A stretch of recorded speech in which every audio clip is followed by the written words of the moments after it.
Welcome to the T-Bird Zone, streamed every week on SUUTbirds.com and SUUnews.com. We're in studio with head football coach Ed Lamb, and we're previewing the game against the Northern Arizona Lumberjacks this weekend. Coach, this will be the season finale for the team, a chance to put together back-to-back winning seasons. What are the expectations for this game? Well, you said part of the motivation's there, and I think the main motivation is always just playing football, and the guys are looking at their last opportunity to play football together as a team, and that can't be understated. But some of the backdrop is that we do have a chance to have a couple of winning seasons in a row, a winning season this year for our seniors and for our team.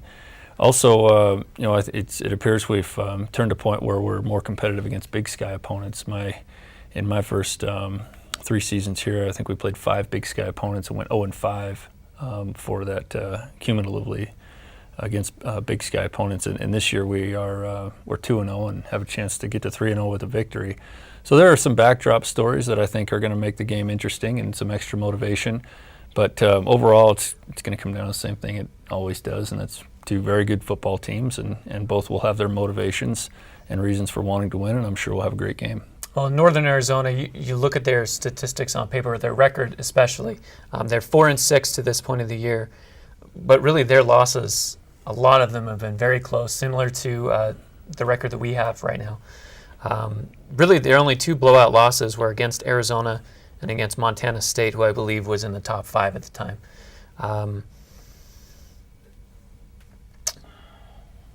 I want to talk a little bit about Northern Arizona's offense. Again, looking at the stats going into the game, they seem very balanced. They average 167 yards on the ground, 273 yards passing.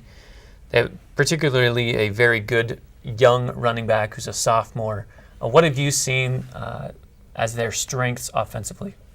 Well, you led me into it again. They've got one of the premier running backs in the country. Does a really good job. They have a nice plan around him. They do a good job of putting together a running game and a passing game that match well out of the same formations. And they have a quarterback that's very capable. He can do it with his feet. He can do it with his arm. And they've got some good quality athletes at receiver. I think they have a very dangerous offense, and they've always been very aggressive on defense and well coached on special teams. Perhaps their Achilles heel is their fumble. They tend to fumble the ball a lot. They've had 16 fumbles this year and lost 10.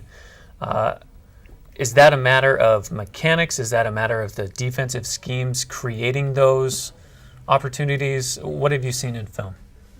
I haven't seen that they're particularly unsound or unskilled in the way that they carry the football. I think sometimes those things they tend to mount up in groups. Interceptions are the same way. Sometimes a quarterback can go 2, 3, 4 games without an interception, and all of a sudden he throws 3 in one game. So I think it's probably more of a matter of they've had a few fumbles in a few games that have kind of added up to their total statistics. But to expect that that's going to translate from game to game, or that's going to play a big role in this game, I think would be probably short-sighted on our part. We need to concentrate on fundamental football, and part of that is trying to take the football away, but certainly not counting on somebody giving it to us. All right. Defensively, it seems like their rushing defense is really Jekyll and Hyde. They've had 4 games where they have allowed over 220 yards rushing each game.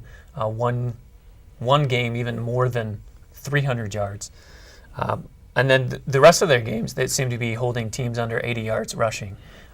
What was it, and is it a schematic type thing where it was those 4 teams just ran the ball without any kind of mercy, or is that kind of a chink in the armor for NAU? Well, I think it's both. Northern Arizona relies on slants and stunts and blitzes, and they always have, and they've always been very successful on defense. And some teams prefer to run into that type of system, and some teams prefer to throw. It's just basically, I think, more about how you've built your team and built your philosophies. And so I think probably some teams very quickly will abandon the run if their philosophy is not to run into that type of a system. Want to remind fans about the Sunny Boys Coaches Show, which gives more in-depth coverage of the opponent to be on the weekend. That's every Wednesday at 7 o'clock at Sunny Boys Barbecue. There's giveaways, obviously some great food at Sunny Boys. We talked about the running back. Are there other individual performers for NAU that you anticipate will be major players in this game this weekend? Sure. As I mentioned, the quarterback, he really opens up things for the running back because he's capable and competent with his arm. They've got a nice set of receivers, one bigger, one faster one, and they play well to their strengths, and their offensive coordinator does a nice job of getting them involved in the action. And as I said, on defense, they play so aggressive. They have good skilled position players. They have a lot of overall team speed.